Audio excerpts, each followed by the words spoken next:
Oo. meron ba daw, meron ba daw video? May video daw. Oo, ba't hindi nyo ilabas yung video? Bakit yung mga mukhang tanga kaming tinakpan nyo pa ng emoji ang nilalabas nyo? Tignan mo, tinakpan pa yung mukha natin. Kaya nakita ko na yun. Yung paglabas sa gate. Diyan pa sa channel ng dati kong beshi. Aha.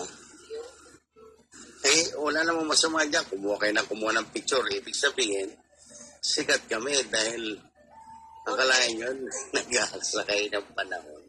Ikaw mga pamangaki natin sila. Oo, nag-aasaya sila ng panahon para tayo hangaan. Una ng picture. Ibig sabihin, talagang hinahangaan talaga tayo ng mga yan. O, sabi ni Maleficent, Daddy David, aminin mo, may inarbor sa'yo. Sino? Sabi ni Maleficent. Yan, Si Inarbor, sino? Sino Inarbor? ay, aminin mo nga daw kung sino daw ina-arbor sa'yo ni Pau Pau. Si Pauline. Hindi naman ina-arbor si PH. Sinabi niya mag-usap daw kami. Sabi ni Pauline, Sir David, pwede ba kayo mag-usap ni PH? Sabi ko naman, okay lang kami mag-usap pero personal. Hindi po pwedeng messenger, hindi po pwedeng phone. Personal. At hindi rin mayroong breaks, diba? Dapat kayong dalawa mag-usap. Oo, personal. Sinabi ko nga si Pauline, isama mo. Kahit ikaw mag-witness kung ano mangyayari. Basta personal, yes. Sige lang, okay lang naman kakausapin ko, personal. Kaso nga, may ginawa kami, pero nawala eh. Okay lang yun. Sabi naman niya meron daw time. Sabi ko, kung nandito pa nga si Miss Pauline hindi na nagme-message ulit sa akin. Sabi ko, kung nandito ka pa, isama mo si Dilmon Villaperte. Face to face. Nandito lang ako. Hindi arbor yun Gusto niya lang magkausap kami. Pero hindi sa phone. Ayoko makausap si Dilmon ng Messenger or phone or Viber, WhatsApp, whatever apps. Hindi po pwede sa akin yun. Gusto ko personal. Dahil yun ang sinabi ko, yun ang pinakiusap ko kay Pauline. Tanggalin yung pambabalahura ni PH sa mga bidong ginawa niyo sa amin. Sa lahat na, kay Gianor, kay Joan, tanggalin niya. Kakausapin ko siya, ang kondisyon ko, personal. Hindi po pwedeng messenger, hindi pwedeng any type of conversation through the wireless or whatever. Hindi. Personal talaga. Dahil ako na mismo, pwede naman kami mag-usap. Kaya kahit dalawa lang kami ni PH, wala namang problema kung usapin. Dalawa lang kami. Yun lang ang aking parating ko kay Pauline. Mula noon, di na tumawag sa akin. Hindi ko alam kung nandito pa si Pauline. Pero, walang sinabi talaga. Ang pakiusap niya talaga, ipakulong uli si Mr. Patosa. Yun lang. Sabi ko, hindi naman ako nagkakaso kay Patosa Ano niya sinabi yan, Daddy? Sa dinner niyo? Sa dinner at saka sa aming usapan. Yun ang ano niya. Yung talaga mismo, yan. Kung itatanggal ni Miss Pauline, bahala siya, pero yan ang amin na pag-usapan. Diba? Si Maldita yan, yung pag-uusap niya. Si Maldita busy noon naka-live kaya yung pag-uusap namin ni Pauline, I don't know if the conversation is picked up kasi pareho kami naka-live.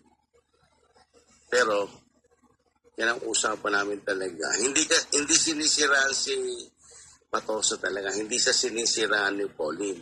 Ayaw talaga sa kanya. Hindi, ang gusto talaga mangyari ni Pauline, siguro may ginawang hindi maganda si Patosa sa kanya. Kaya ang gusto niya, makulong uli si Patosa. Binastos daw si Pau Pau Sinabihan pa na ang gustong ipasalubong sa kanya, yung panty niya na suot. Ganun talaga siya. Oo.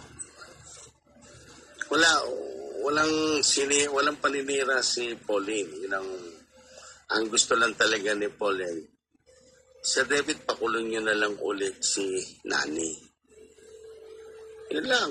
Eh, sabi ko naman, wala naman akong kinaso kay Patosa. Sina Joanne meron, yes. Sana nga makulong. Hindi natin alam.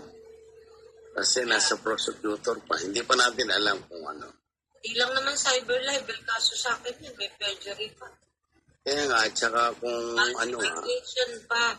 Falsification of documents. Dahil ipinakita niya ang Facebook ko, na inilagay ko raw doon sa Facebook ko, yung kanyang pagmumukha. Ay, doon niya sa Bisaya yan eh. Yes. Na ano na yan, tsaka Hernani Patosa, kausapin mo na lang yung si Fiscal Jack. Sabihin ko kung maririnig ito ni Fiscal Jacker, this is giving you the attention, what you told me, na go ahead, Sir David, file a case against him for all perjury that he has done against you and Bernie Clara. Tama. Kasi walang katunayan yon at pati yung pagsusuot mo ng judge, na meron ka pang caption doon, that ginamit namin niya. Kaya akala mo ba? Tsaka sa iyo din, Inday Marie, we are not done yet. Yes. Witness niya siya John sa Surigao. Yes. Yes, Ito, sa Quezon City. Yeah, na-dismiss na yung kaso. Kaya nga ngayon sa Quezon City, dismiss na rin yung kinaswa mo. Yan, gamitin nyo yan. That is really against the mali ang ginagawa ni Patosa. Na meron niyang caption Isama niya yung caption dahil yan ang pinadala ko sa Bislig. Yung may caption na ginagamit niya, Your Honor, Your Honor. That's number 1 na nakita nila na yung may caption ang dapat gamitin nyo. Kaya kahit i-flex ko ng i-flex sa araw-araw yan. Awal yan. At hindi basta-basta pinatong ang ulo. Meron tayong may caption yan. Yung may caption ang gamitin mo. Kasi pagsira yan sa imahe ng isang husgado. Pwede ko naman isama yan sa perjury niya, di ba? Yeah.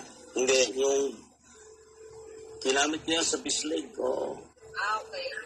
Ginamit niya sa Bislig when I did my counter affidavit. Saka yun ako rin ang gumawa ng counter affidavit ni Res Baker.